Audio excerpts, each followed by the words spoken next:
2021 would have been great if we didn't have to deal with all the Trump loving people and their warped opinions. Being in quarantine wasn't a big deal for me. So yeah, interestingly, this is a very, I mean, you live in the US, so us out there in Europe, we had everything Trump and everything that went with it. We got it more like we watch a movie. We can turn off. You live there. Us, we were not there. Haven't been in the US for a long time. I mean, I was there 2 or 3 years ago before the pandemic. But to me, the thing is this: with the US, this something about my opinions that I love is that my opinions are moving. My opinions are just, I have my first opinion when something just happened, and then they just keep moving as what up, boss lady, welcome. Like they keep moving as the whatever happens, or just as I converse with people, or just as my mind keeps thinking about situations. And I think there's something broken about the US, where not only the people who are more leaning to the right are kind of taken hostage by those who are in the far right, but those who are on the left are also taken hostage by those who are on the far left. And it just created a real division where most people used to be. And listen, it's also happening in France now, where I have a lot of friends that I really we don't agree when it comes to political spectrums, and but we could have great conversations. We could have conversations about politics, conversations about even about things that we don't agree, but we would always learn from each other. After the conversation, we would always leave, even after a debate, we would always leave the debate with let's say I'm thinking I don't know, I'm going 100% this way and the person is going 100% that way. At the end of the conversation, maybe I would go 95 that way and a little bit more her way or his way, and the person would go 95 that way, because there's sometimes, like, there's some stuff that we can agree on, even if we disagree on the way things should work, etc., etc. But because of media, because of social media, because of the way people are, and the way a lot of people are entitled, and a lot of people are obsessed with their own opinions.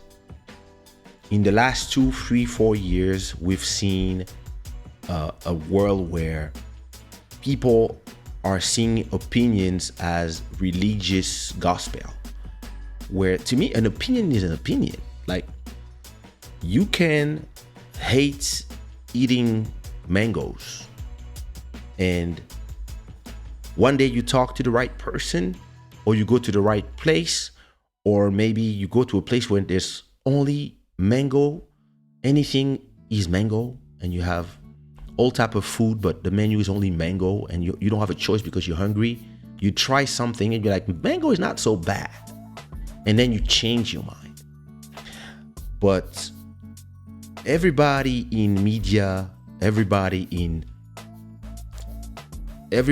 is making it so that whenever there's an opinion, it feels like people are ready to fight for that opinion, and are also ready to hate other people who don't share that opinion. And to me, it's not just the Trump people. The people that are on the other side are the same. They are, like, a lot of people that are thinking progressive left, etc., etc. They tend to believe that what they think is right. And if you tell them, what about this? They will always attack you with the emotional standpoint. And it just go to what I was saying to Julie. Me, I don't like to have emotional reactions to neither to opinions, neither to fact, neither to people. Like I'm not gonna hate somebody that I don't know. And a lot of people, they want to hate a lot of people that they don't know. When you put comments on YouTube, I put a lot of videos that I watch on YouTube, I leave comments. And when I leave comments, most of these people, there's a lot of people, they agree or they disagree with me. But there's a lot of people, just because they disagree, they start by insulting you all the time. They start by, you don't understand shit, or you piss up, or whatever. And you're like, or some people, like this morning, somebody wrote me a full dissertation about a comment that I made.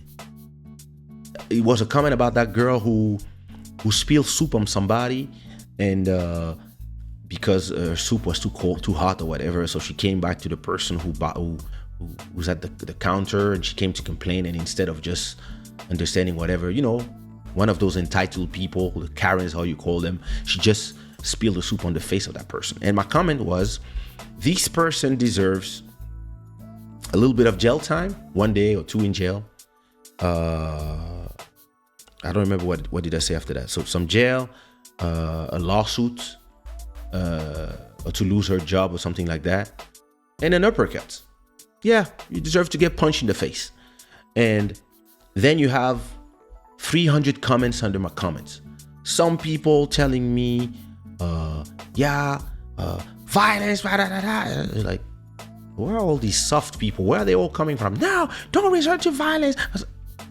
Where I come from, you do that, you get punched in the face, and it's normal. And when the cops come and they say, oh, did you punch him in the face? Yeah, because he did that to me.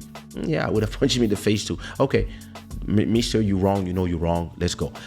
But because a lot of people are just in this dogma of everything, then you have some people writing to me long pieces about, trying to explain me law, whatever. And I'm like, I don't give a fuck. Like and I said, this person deserves that. I don't care what happens. Like, but everybody wants to be invested in everything like crazy these last 5 years. And sometimes I look at people and I'm like, wow, people should get a life. And not only the people who want to vote for extreme far right. On the other side, the same thing. People are the same thing. Like everybody who's is advocating for something, or is in the propaganda of something. Or everybody who's in fighting for whatever injustice are becoming fascists themselves. People who are fighting for these rights, those rights, the black, the gays, the this, the that. All of them are acting the same. Everybody want to cancel somebody, and